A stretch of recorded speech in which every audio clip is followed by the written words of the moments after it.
இந்த நேரத்தில் திமுகவுக்கு பிரச்சனைகள் அதிகமாயிட்டு, கட்சிக்குள்ள பிரச்சனை, ஊழல் பிரச்சனை, இடி மேட்டர், பல அமைச்சர்கள் மேல இருக்கிற புகார்கள், குற்றச்சாட்டுகள், இதெல்லாம் பார்க்கும் பொழுது என்ன இந்த அலையன்ஸ் வின்னிங் அலையன்ஸா, பப்ளிக் இமேஜ் எப்படி இருக்குது, இதெல்லாம் கேள்வி வருதுங்க. அப்புறம் இந்த நாம எதிர்கட்சி கூட்டணி பாஜக அதிமுக கூட்டணி ரொம்ப கடினமான முடிவு எடுத்தாங்க.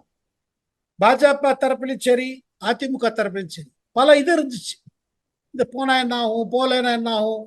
பல அண்ணாமலையோட ஆதரவாளர்கள் ரொம்ப வருத்தப்பட்டாங்க. இவ்வளவு கட்சிக்காக அவர் பண்ணிட்டாரு, அவரை கொஞ்சம் பின்னாடி இப்ப சொல்லிட்டீங்க இந்த கூட்டணிக்காக. ஆனா இது இது வந்து ஸ்ட்ராட்டஜி. இப்ப நம்ம போரை பத்தி பேசும்போது ஸ்ட்ராட்டஜி மாதிரி, தேர்தலும் ஒரு போர் போலதான், அதுக்கும் ஸ்ட்ராட்டஜி தேவை. அந்த ஸ்ட்ராட்டஜில தான் பாருங்க இப்போ ஒரு இது ஆறுது. இந்த ஸ்ட்ராட்டஜி வந்த பிறகு, அதிமுக பாஜக கூட்டணி வந்த பிறகு திமுகவும் என்ன நினைப்பது, நாம ஸ்ட்ராட்டஜியும் மாற்ற வேண்டிய ஒரு காலகட்டம் வந்துருச்சு.